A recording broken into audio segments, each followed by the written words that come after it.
Higher tier paper 6 answers. Question number 1. A bag contains 10 beads, 2 are red, 3 are blue and 5 are yellow. What is the probability that one is white? Well, there are no white at all, so the probability is 0.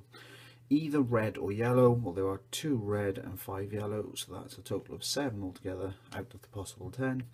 A fair dice is thrown. What is the probability the top face shows a square number? On a dice, the only square numbers are 1 and 4, so there are 2 square numbers out of the 6 faces of a dice. There are marbles of 6 different colours in a bag. Table shows the probability of selecting them. Complete the entry for the green table. You need to know that the probability of all 6 of these added together will come to 1.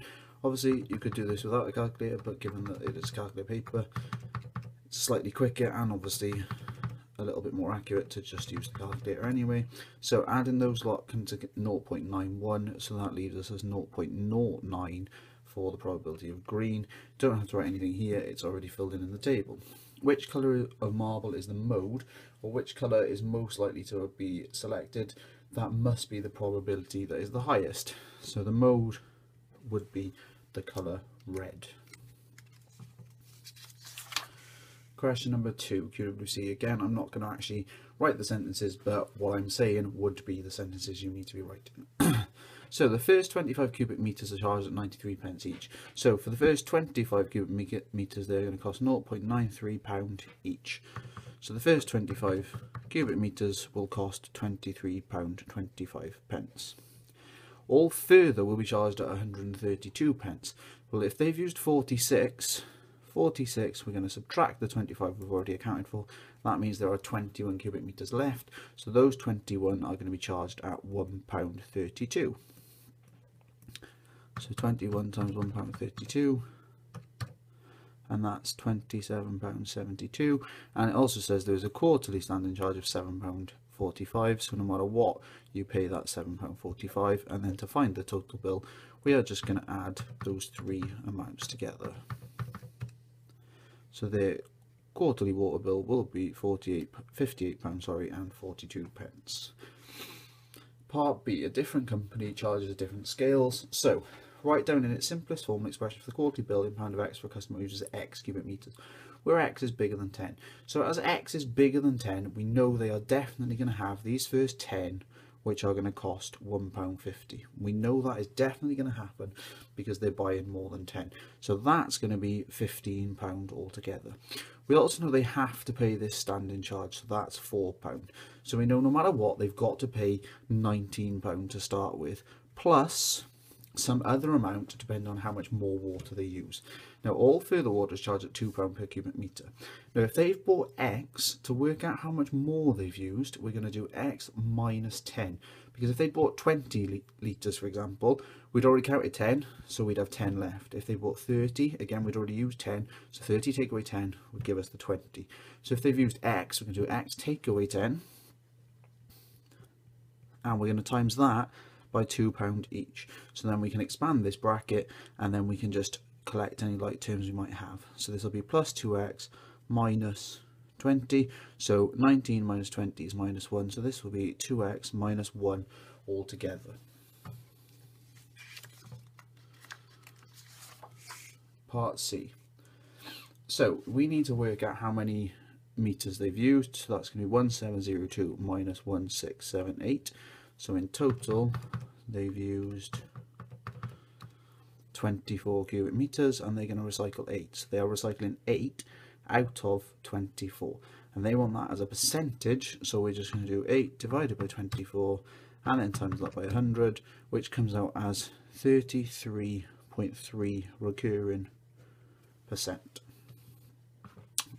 Solve this equation. No need for the calculator on this particular question. We're just going to expand the bracket. So 5 times 2x is 10x, 5 times minus 7 is minus 35, is equal to 75. So 10x will be equal to 75 plus 35. So 10x will be equal to 110, and then x will be equal to 110 divided by 10, which is 11. Simplify the following. So we have 7x, and then we're going to expand this bracket, so that will be minus 12x. Minus 3 times minus 1 would become plus 3. So then we get minus 5x plus 3 as the simplified expression. Question 4. I've already filled in the scatter graph, so you're going to watch me plot in 10 points. So, write down the age and price of the oldest chair. Well, the oldest chair is this chair here, which is 80 years old, and the price of that particular chair is 40. Does the scatter diagram indicate there's any correlation? The answer is no, and the reason which you must give is obviously the points are scattered, or there is no indication of positive or negative correlation because the points are all over the place. Part B, calculate an estimate of the mean. A very common question. First thing you need to do is find the midpoint of each group. So we've got 75, 125, and then 175. We then need to do midpoint times frequency. So 75 times 6, which I'm going to write down here because they give us all this space, 450, 10 times 125, 1250, and 175 times 4, 700, and then we're going to total that column as well. So that comes to 2400. So it's then we divide it by the total of this. This is the total 20, so we do 2400 divided by 20, which equals 120. Part C, percentages question. As soon as you see percentages, the same formula for every type of question. So it's new amount equals original amount times by multiplier, and then potentially raised to a power of years depending on the nature of the question. So at the end of the 2 years, so we are looking to find the new amount. The original amount was the cost of the sofa to start with, 2,400. Depreciates means that the price is going down and by 18%. So they started with their full 100 and they're losing 18. So they are going to be down to 82% of their full amount each year. So that means the multiplier is 0.82. We are talking for a period of 2 years, so it is raised to the power of 2. And then we simply plug that into our calculator. Be very careful when you are using the calculator, because on numerous occasions I've typed in the wrong figure, so just make sure you are checking as you go along. Now that is how much the sofa is worth. Now they have asked by how much has the value of the sofa depreciated, so we need to work out how much money has been lost. So that is the original 2,400, take away the price we've got now. That will tell us how much has actually been lost. So the sofa has depreciated by £786.24. Question 5. All measurements are given correct to the nearest centimetre. Right, obviously as soon as you see all measurements given, it means bounds. They've even highlighted that for you to really point that out. So the dimensions are 50 by 20 by 10. So that's obviously 50. This bit must be the 20. And the 10 is the height. Calculate the greatest possible length of 200. So as soon as you see greatest possible, you need to be thinking about bounds. The length is 50, it measures the nearest centimetre, so that is as much as 50.5 and as little as 49.5. If we are looking at 200 of them at the greatest possible length, that means all 200 would have to be 50.5 centimetres. So we do 200 times 50.5 and we get that that is 101,000 centimetres, and obviously to get into metres we divide that by 100, so we find that as 101 metres in total.